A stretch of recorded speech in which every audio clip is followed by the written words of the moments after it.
Presidente do Parlamento Português, Senhora Presidente do Parlamento Europeu, dignatários presentes, caros colegas deputados. Portugal é, como disse, ser o Presidente do Parlamento Europeu da Europa e temos gosto e orgulho em ser desta Europa.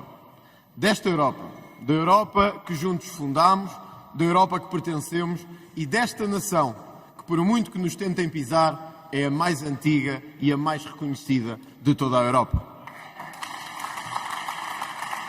Esta nação,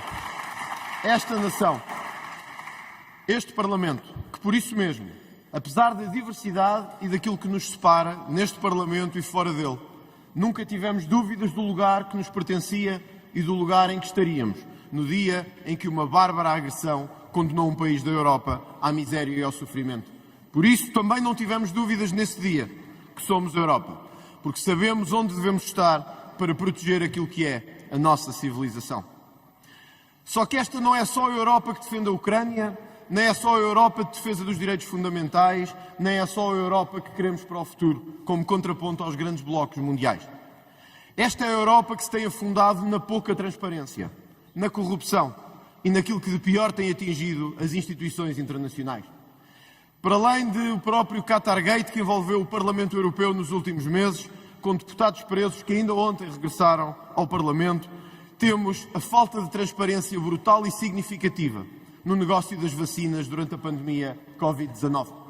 E eu não lhe posso deixar de dizer, Sra. Presidente, que é lamentável e intolerável que a Comissão Europeia e o Parlamento Europeu peçam para todos os países transparência e não consigam assegurar a transparência básica, que era dizer aos europeus com quem fizeram contratos, que contratos fizeram e quantos milhões foram gastos do erário público em vacinas anti-Covid-19.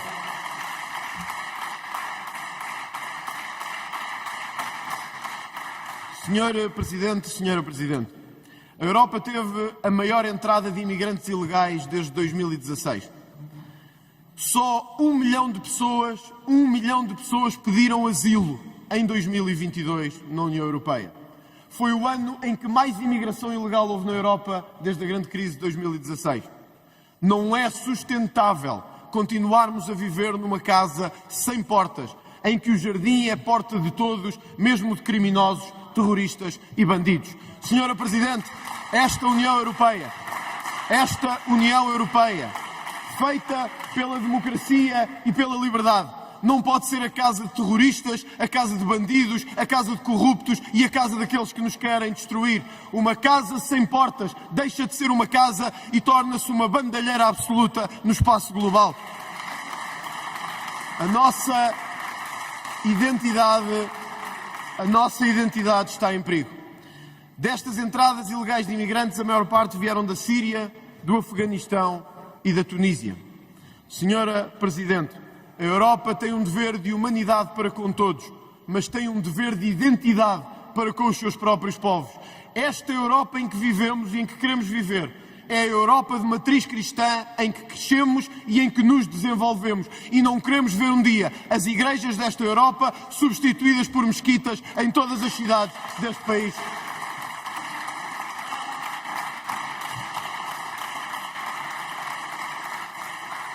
Ainda a semana passada, 4 bebés foram esfaqueados nos Alpes franceses por um refugiado sírio. Valeu a ação de um português que deu o seu corpo e a sua integridade para defender aquelas famílias.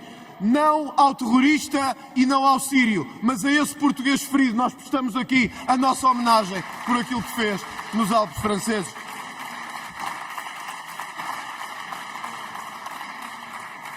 Senhor Presidente e Senhora Presidente, 21,7% da população da União Europeia estão em risco de pobreza. 21,7%, incluindo neste território português, estão em risco de pobreza. Na União Europeia, que multiplica cargos políticos, no espaço político onde há mais políticos do que em qualquer outra zona do mundo, onde o Parlamento Europeu gasta em viagens, em lugares, em lobbies, em cargos e em assessores, mais do que qualquer outro espaço do mundo. É o mesmo lugar onde se destruiu a agricultura nacional, as pescas nacionais e a indústria nacional. É o bloco onde pobreza e o risco de pobreza acentuam a ameaça sobre os nossos cidadãos. Não, Sra. Presidente, nós não queremos viver num espaço de lobby e de assessores políticos. Nós queremos viver num espaço de prosperidade, de riqueza e de prosperidade para todos e não para os políticos de Bruxelas que o fazem sobreviver. Mas também não queremos viver na Europa da chantagem, na Europa que ameaça a então candidata a primeira-ministra italiana de que se ganhasse ia ter que se ver com Bruxelas e que cá estariam para tomar medidas se fosse necessário. Ou o Parlamento Europeu que vetou a presidência húngara da próxima rotatividade da União Europeia. Esta é o Parlamento Europeu que não é o Parlamento Europeu das pessoas e daqueles que votam. É de quem os lobbies de Bruxelas gostam e aqueles que se ajoelham aos seus interesses económicos. Senhora Presidente, nós temos que escolher que Europa queremos. Se queremos uma Europa dos cidadãos comuns, a Europa da classe média que fundou, que paga e que construiu esta União Europeia. A União Europeia dos trabalhadores, das famílias, daqueles que construíram este espaço em que nos identificamos.